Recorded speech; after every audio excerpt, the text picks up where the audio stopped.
नमस्कार. संध्या उबाळे रेसिपीजमध्ये सर्व खवय्यांचं मनापासून स्वागत आहे. आज आपण बघणार आहोत गणेश जयंतीनिमित्त आणि तिलकुंद चतुर्थीनिमित्त तिळाचे मोदक. करायला अतिशय सोपे. चला तर मग करूयात रेसिपीला सुरुवात. इथे मी या वाटीने भाजलेले 1 वाटी तिळ घेतले. तिळ इथे मी गावरान घेतले. त्याच वाटीने अर्धी वाटी भाजलेले शेंगदाणे घेतले. अर्धी वाटी भाजलेलं खोबरं घेतलं. 5-6 बदाम घेतले. 5-6 काजू घेतले आणि 5-6 पिस्ते घेतले. 1 वाटी गूळ घेतला आणि थोडेसे किसमिस घेतले. आता हे सगळं आपल्याला मिक्सरमधून बारीक करून घ्यायचे. हे सगळं आता आपण मिक्सरच्या भांड्यात घालूयात.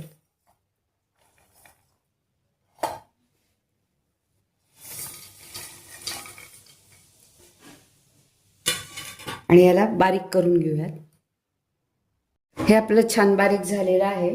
तुम्ही बघू शकता असं बारीक केलं. आता यामध्येच आपल्याला गूळ घालायचा आहे आणि गूळ घालून परत मी एकदा फिरवून घेते. गूळ घालून आपण हे बारीक छान वाटून घेतले. आपण आता हे प्लेटमध्ये काढून घेऊ.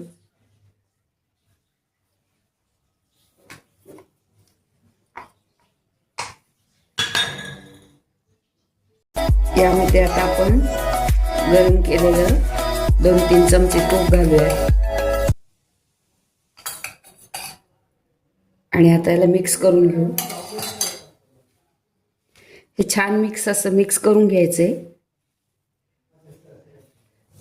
तुम्ही हे सारण भरून तळणीचे मोदक पण करू शकता.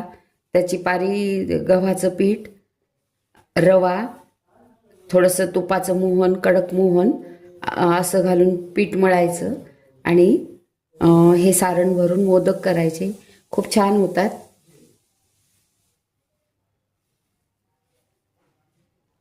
थोडेसे काजू बदामचे काप घालूयात. ते आपण थोडीशी वेलची पूड घालू. अर्धा चमचा जायफळ घालते किसून.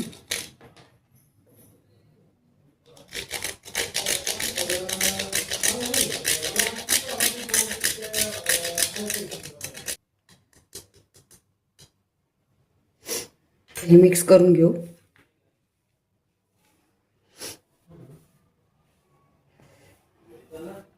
याचे लाडू पण तुम्ही बनवू शकता.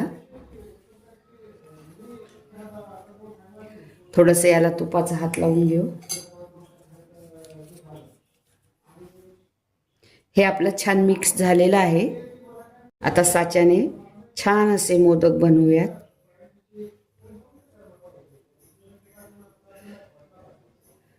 मी तिलकुंद चतुर्थीला नेहमी हेच मोदक बनवते.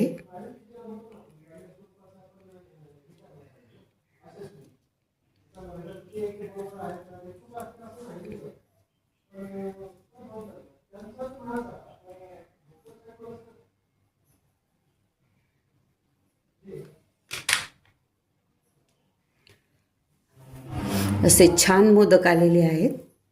आता आपण हे सगळे मोदक करून घेऊ. आपण गणपती बाप्पासाठी मोदक पण केले आणि उरलेल्या याचे लाडू पण बांधून घेऊ. गणपती बाप्पाला दोन्ही पण आवडतं. लाडू पण छान लागतात. आपले हे मोदक आणि लाडू करून झालेत.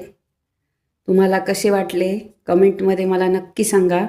आणि व्हिडिओ जर आवडला असेल तर लाईक करा. चॅनल सबस्क्राईब करा. थँक्यू. Happy cooking. भेटूयात पुढील व्हिडिओत एका नवीन रेसिपीसोबत. हेल्दी खा आणि मस्त रहा.